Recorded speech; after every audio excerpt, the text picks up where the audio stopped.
Good evening, everybody. This is Dr. Troy Fullerton, and tonight I want to do a little follow-up video on the short video that I did about the origins of the Spanish language. We talked about how the Roman Empire took the Latin language throughout so much of the world. Wherever the Roman Empire went, they brought the Latin language with them, and if they came and stayed, they left the Latin language there. However, let's talk about it. Back then, they were separated from other Latin speakers, often by great distances. They were separated oftentimes by waterways, mountains, geographical features, and there was nothing to keep languages standard back then. Think about it. We already had the written word. We already had a way to write words down at the time of the founding of the United States, nearly 250 years ago. In only 250 years, however, English from Great Britain sounds decisively different than English from the United States, doesn't it?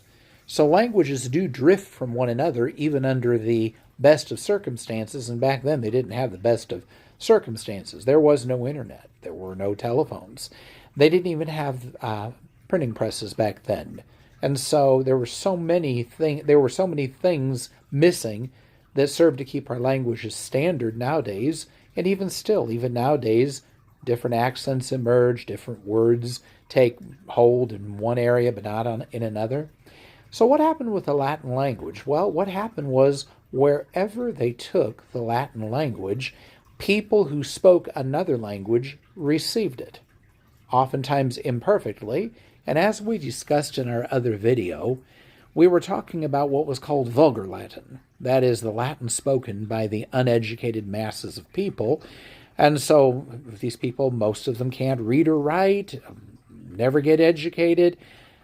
Imperfect Latin was being superimposed on people who spoke other languages. And so it was being learned imperfectly and then being handed down to the next generation. And then other influences will come along. So what ended up happening?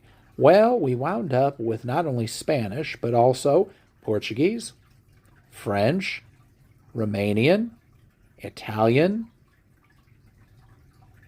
All of those Italian dialects, Catalan, we wound up with what was called the Romance languages, and they're all related through Latin.